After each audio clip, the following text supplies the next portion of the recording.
E aí, pessoal, eu fiz esse slide, né? Tô gravando esse vídeo. Um esquema aqui que eu fiz patologia geral, que eu vou tentar fazer slide dessas 4 unidades. Da primeira unidade eu já fiz, né? Não sei se eu vou ter tempo para fazer da 2, da 3 e da 4. E esquematizando, acho que os pontos principais que eu acho, então, da primeira unidade. Pegando tanto do livro, como também de algumas coisas na internet.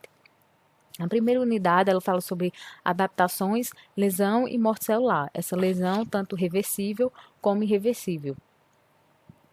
A patologia geral, né, vale lembrar que ela vai estudar as doenças. Muitas vezes fala patologia como sinônimo de doença, mas ela não é a doença em si, sim o estudo da doença. E ela se divide em 3 ramos, que é a etiologia, a patogenia e a fisiopatologia, né? Então, a etiologia, ela vai estudar as causas, os fatores, né? O que deu origem a determinada doença. Enquanto a patogenia, ela vai estudar os mecanismos, né? Como se deu essas alterações morfológicas, estruturais, fisiológicas, né? A partir dessa doença. E a fisiopatologia, ela vai estudar as reações adversas, ou seja, os sinais e sintomas de determinadas doenças, né? Ela não está focada no tratamento em si, né? Mas nesse processo aí da doença. E a patologia, ela ainda pode ser dividida em geral e sistêmica, onde a geral, ela vai focar mais na alteração celular e tecidual, enquanto a sistêmica, ela vai se situar na alteração já ao nível de órgão. Tá? Então, enquanto aqui é mais a nível celular e do tecido, e aqui mais a nível do órgão. Então, o começo aqui para a gente entender todos esses processos de adaptação e lesão celular e morte celular. Então, primeiro eu tenho a célula. A célula é a unidade básica, né, dos organismos, né, tem cerca de 100 trilhões de células, e ela no nosso corpo, né, nós temos um mecanismo homeodinâmico, né, homeostático, né, onde variações internas ou externas, né, vão ser reguladas. Porém, se eu tenho um estresse, um estímulo nocivo atuando sobre uma célula, eu posso ir em direção a 2 vias, que é em direção à adaptação ou à lesão celular. A adaptação, né, eu tenho então quando a célula ela se adapta ao agente estressor, né, e não há perda da função celular, certo? E a gente vai ver que são 4 fatores que são usados para adaptação, né, no próximo slide.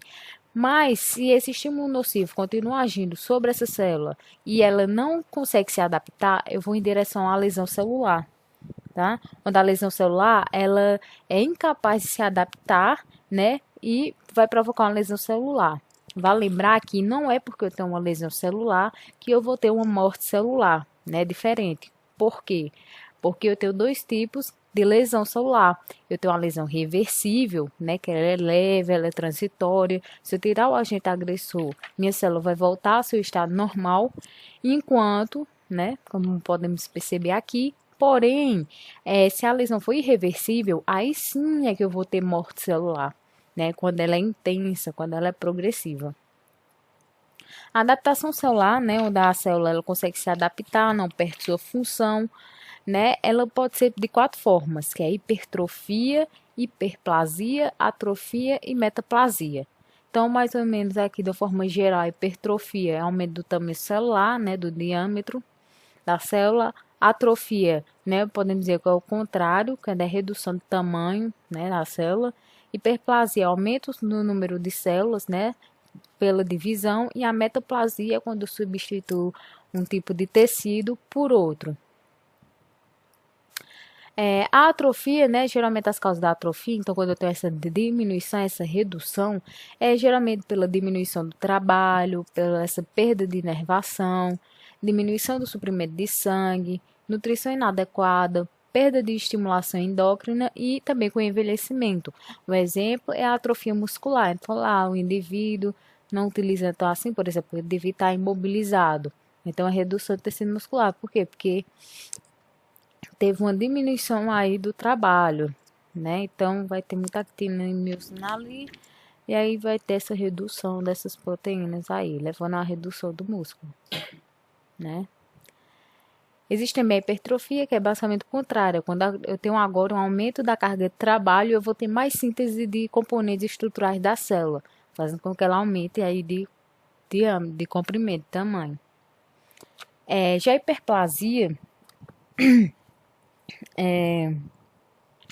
hiperplasia, ela pode quando eu tenho, então, um aumento no número de células pela divisão, e ela pode ser fisiológica ou patológica. A fisiológica é devido ao estímulo hormonal, por exemplo, que acontece no endométrio durante a gravidez. Mas ela pode ser patológica. Lembrando que a fisiológica, né, é estímulo hormonal.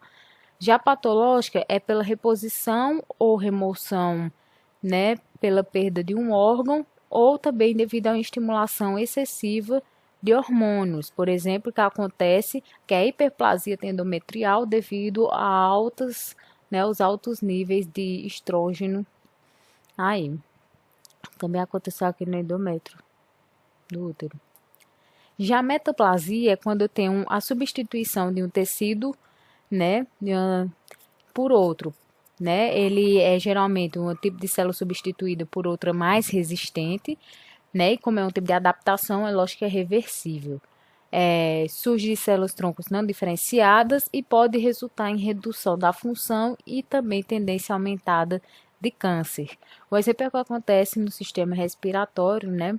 Por exemplo, na traqueia de uma pessoa fumante, onde o tecido pseudoestratificado ciliar, ele é substituído por tecido estratificado pavimentoso, né, que ele é mais escamoso.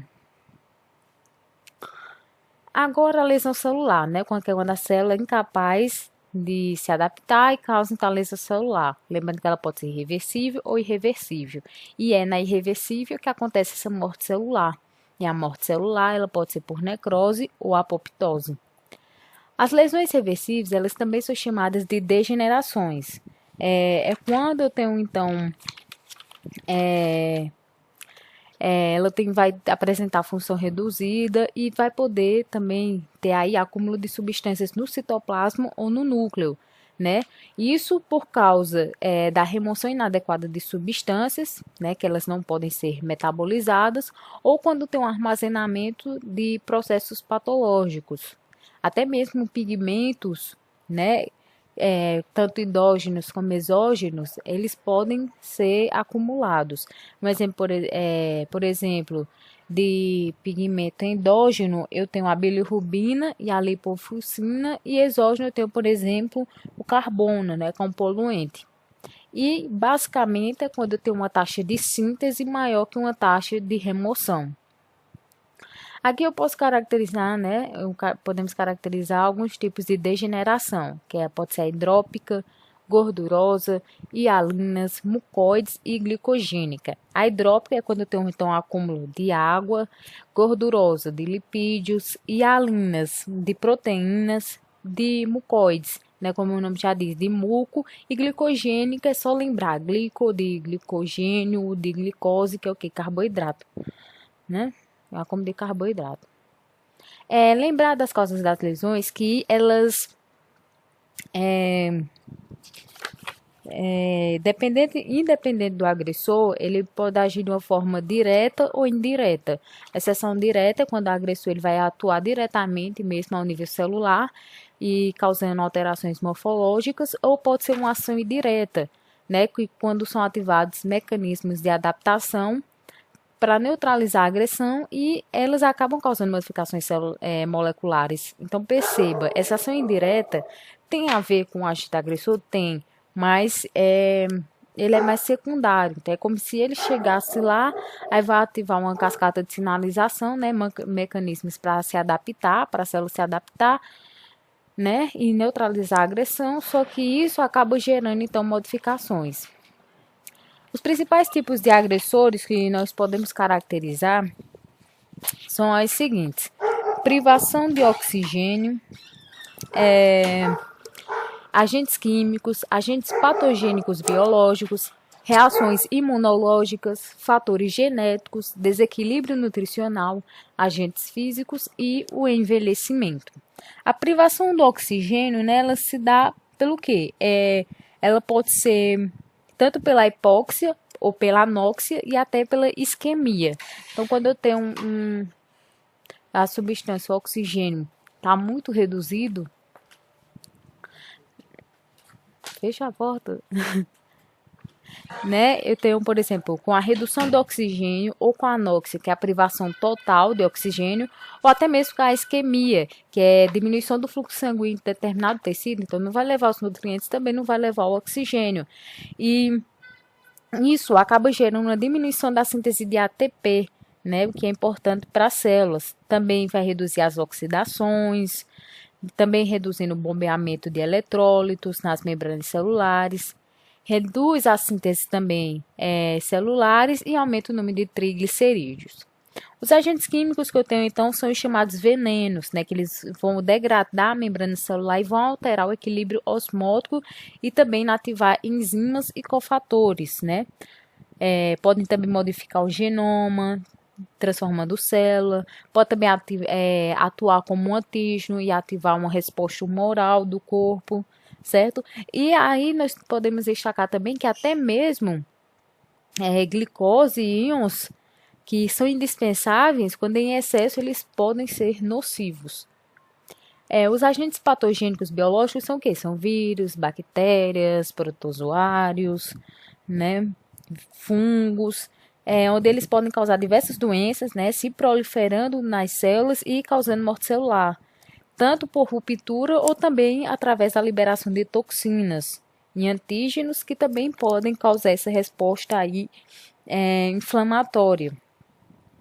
As reações imunológicas, né, elas, por exemplo, a gente sabe que essas reações, né, do corpo tem células de defesa, né, de caráter imunológico, só que elas também podem causar lesão, certo? Na célula, né, ao estimular ou inibir determinada função. E também pode causar reações inflamatórias. Os fatores genéticos a gente pode destacar, né, doenças que podem resultar de alterações cromossômicas ou também mutação de genes, causando redução ou falta também de proteínas e também defeitos enzimáticos. O desequilíbrio nutricional a gente pode destacar aqui o quê? Na nossa alimentação a gente tem que ter minerais, temos que ter vitaminas, proteínas, lipídios, né? Tudo que o nosso corpo necessita. Porém, essas mesmas substâncias em excesso, né, ou sua falta, elas podem causar também lesão celular. Os agentes físicos são o quê? Um trauma, um corte, uma perfuração, né, feridas, ou seja, qualquer força mecânica. Também variação de pressão, choque, radiação, né? A gente sabe que eles também podem provocar lesão e, por fim, o envelhecimento, né? Que, de forma geral, é um processo fisiológico do nosso corpo, onde ele altera, né? A redução do reparo celular, da divisão, e assim a célula pode se tornar incapaz de responder às lesões, né? Também de uma forma mais lenta, que pode até agravar para a morte celular. Os mecanismos das lesões são o seguinte: tem a depleação, através da depleação do ATP, né, trisfosfato de adenosina, depleação é a mesma coisa de diminuição do ATP, e também por alterações na permeabilidade das membranas plasmáticas. Então, primeiro se dá nesse motivo. Peraí que eu estou me situando.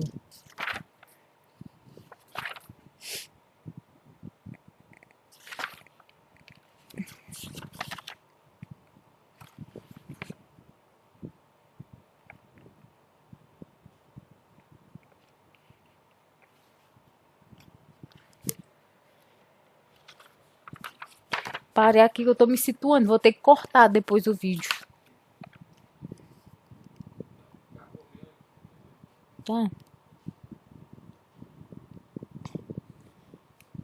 Que merda, não tô achando um negócio.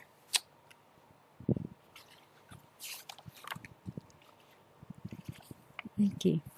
Então, a primeira, né, devido à diminuição da ATP, acontece o seguinte: a gente sabe que o ATP, né, ele vai para a produção de ATP, que acontece lá na mitocôndria, através da fosforilação oxidativa, né, principalmente na membrana das mitocôndrias, necessita de oxigênio. Então, se eu tenho uma redução do oxigênio, né, por anóxia, por isquemia, lógico, eu vou ter uma redução, então, da síntese de ATP. Isso gerando bloqueio aí da fosforilação oxidativa. Só que eu vou deixar de produzir ATP? Não, porque eu também tenho outras vias de produção de ATP. Só que a fosforilação, ela é eficaz. Enquanto, né, outra forma de produzir é através da hidrólise do glicogênio. Então, não vou deixar de produzir, mas eu vou em direção anaeróbica, né, aquela que não precisa de oxigênio e é mais ineficaz, que é a hidrólise do glicogênio, certo? E essa hidrólise do glicogênio, ela vai diminuir o glicogênio no nosso corpo e outra coisa que vai acontecer, vai produzir muito ácido lático. E esse ácido lático vai levar o quê? A uma redução do pH da célula. Então, caracterizando o quê? Diversos problemas para ela. Né? Os problemas, por exemplo, de uma diminuição do pH é acúmulo de cromatina nuclear, né? Certo? Também liberação intracelular e ativação de enzimas lisossômicas.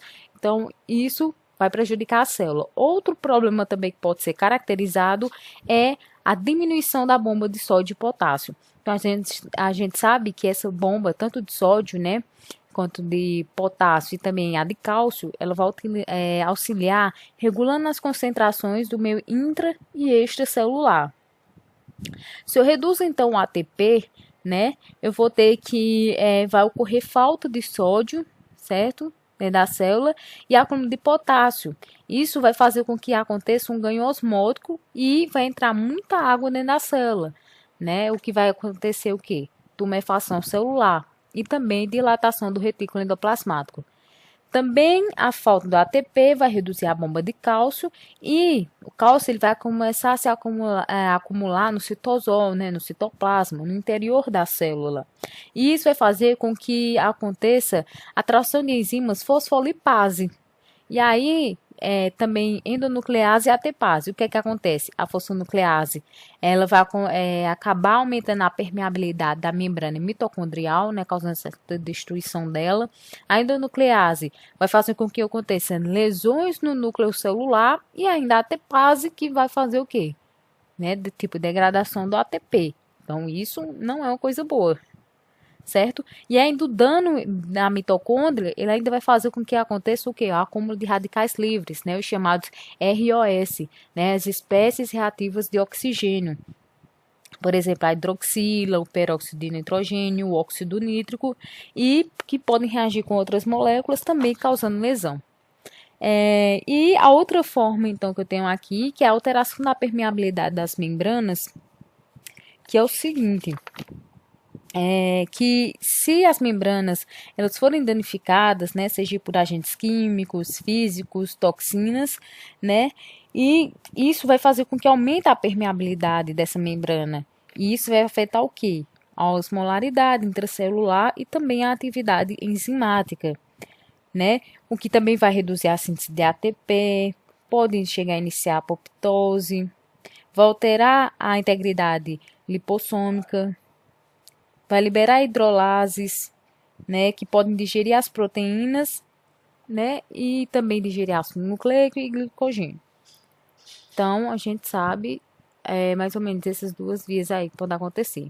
Então, a morfologia das lesões celulares a nível celular acontece mais ou menos assim. Eu vou ter um agente nocivo que vai atuar a nível molecular, que vai alterar a quantidade de moléculas disponíveis, que por sua vez vai gerar um desequilíbrio fisiológico.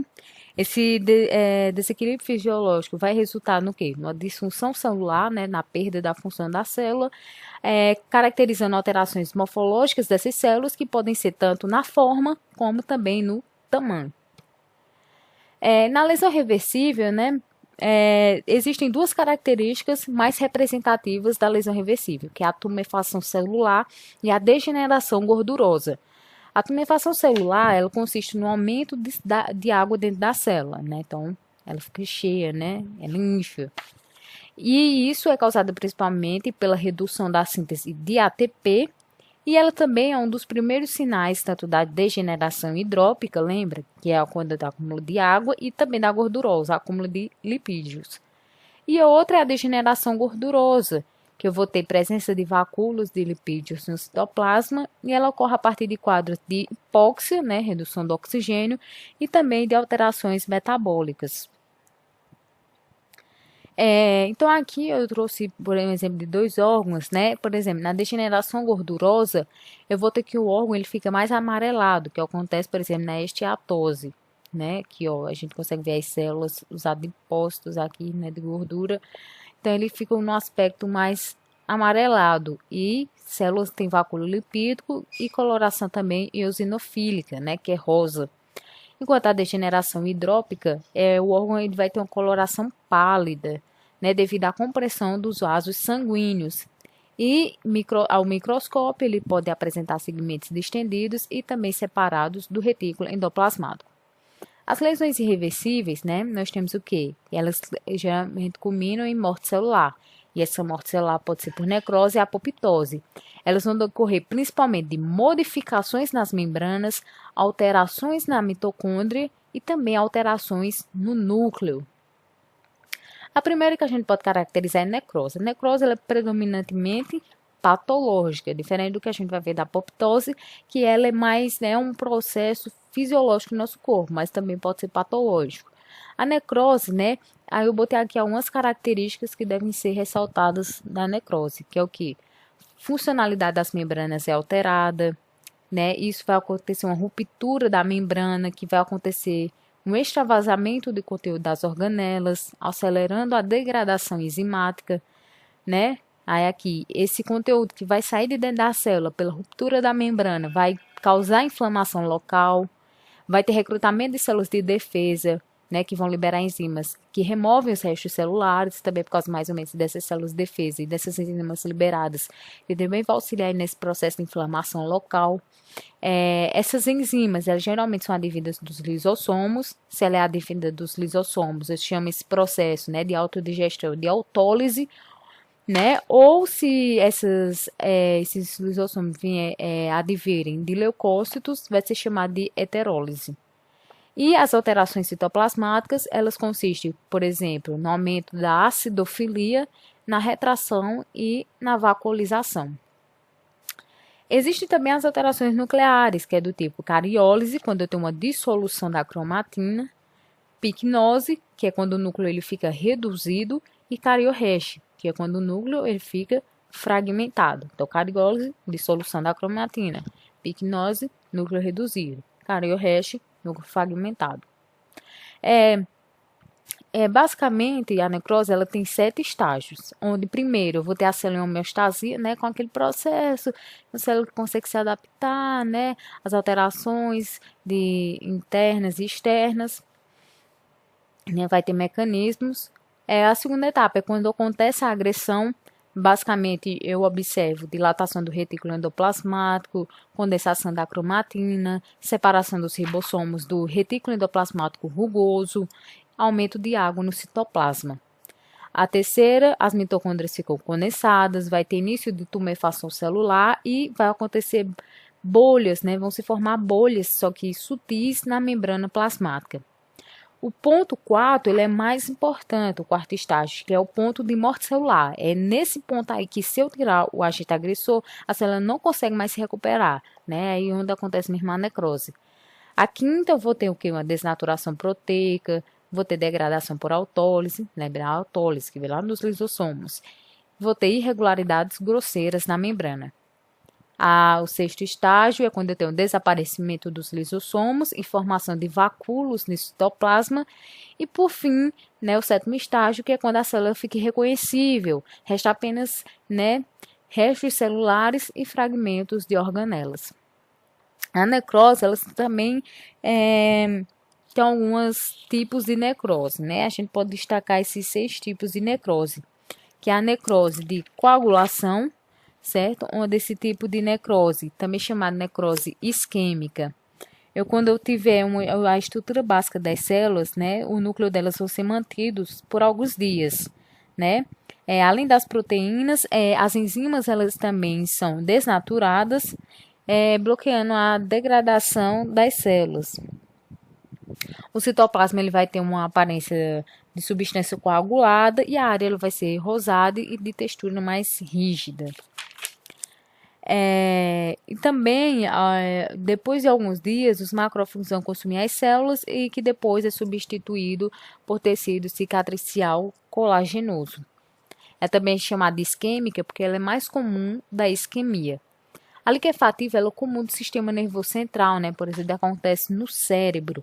É quando eu tiver, né, uma ação muito grande de autólise, né? Mais dos lisossomos, fazendo com que esse tecido sólido vire uma massa viscosa, né? E também é derivado de reação inflamatória aguda.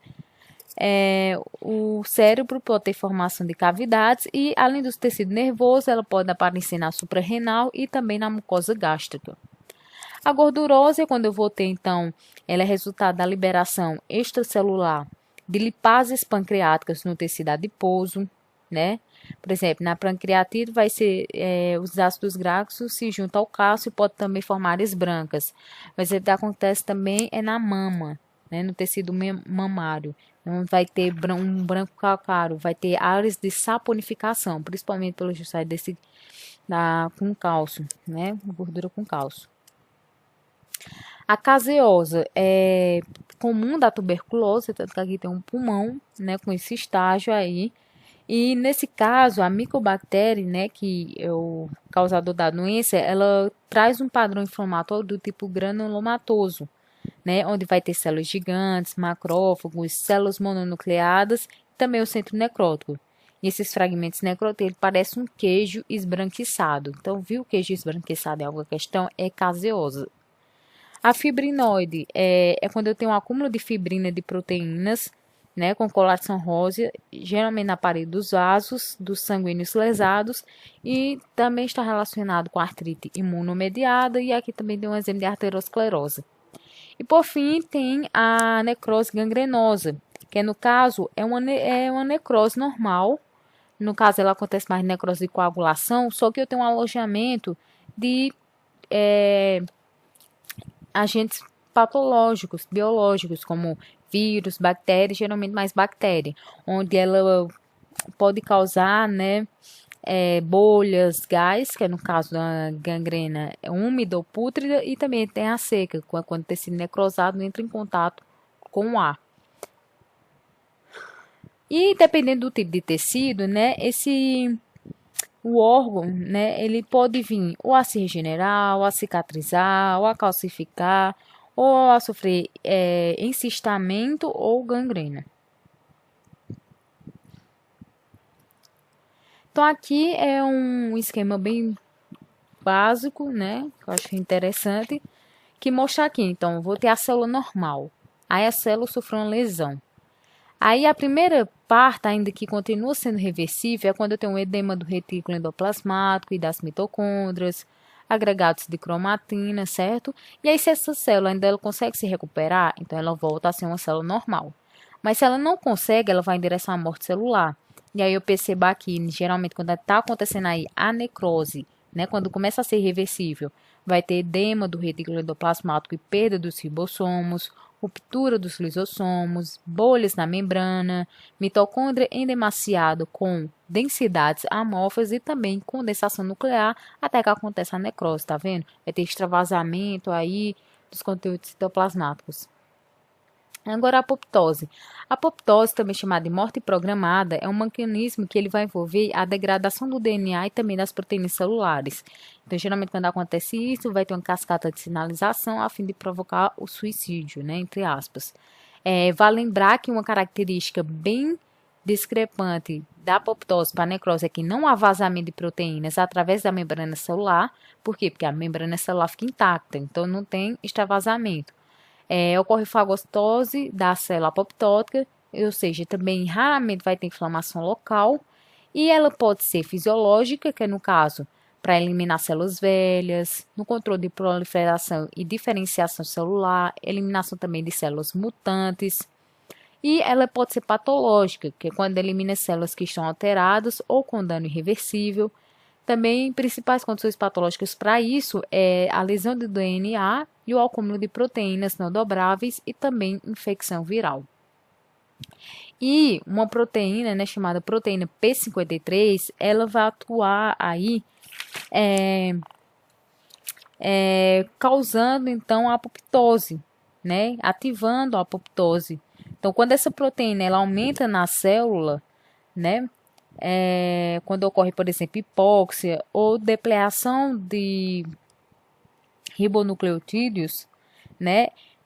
Também lesão do DNA e reparação, e caso não aconteça essa reparação do DNA, aí vai acontecer o que? A apoptose.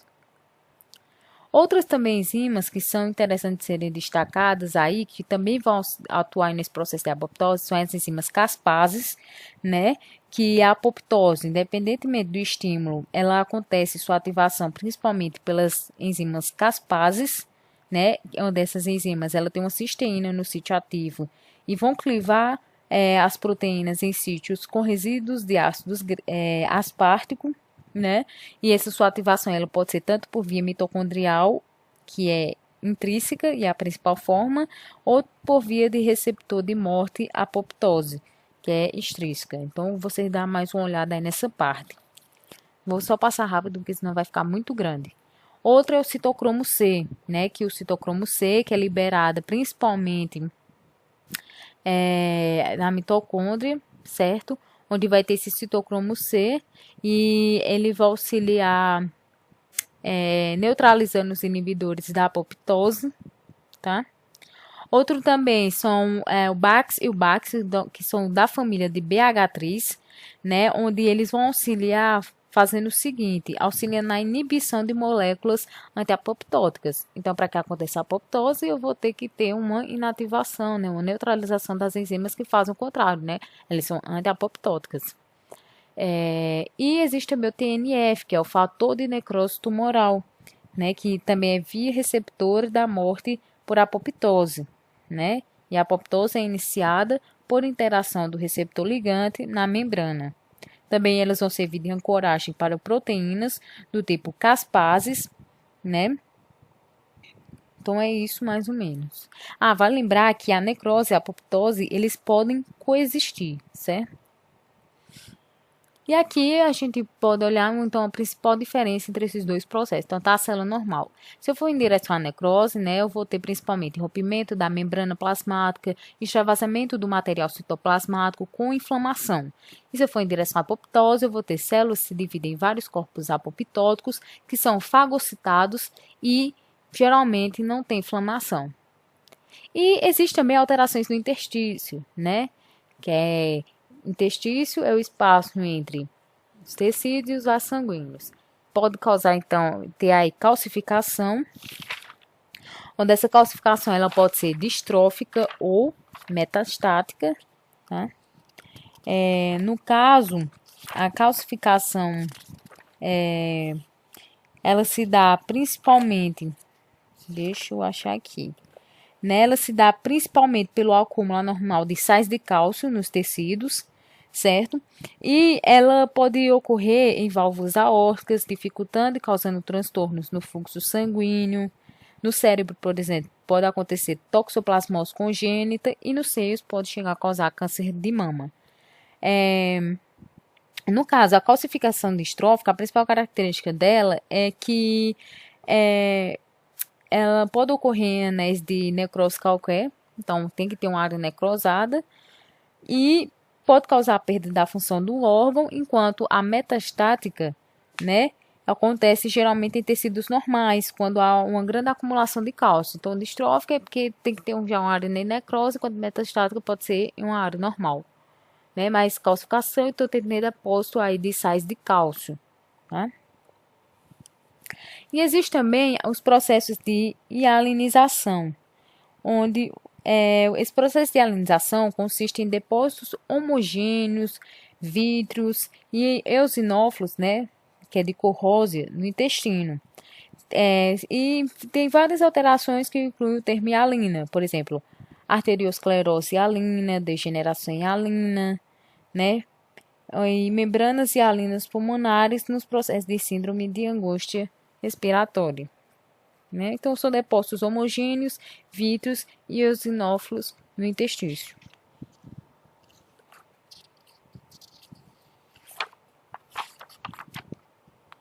certo? Então, acabou então aqui a primeira unidade. Foi bem rápido, mas eu acho que deu muito grande, então eu falei muito rápido.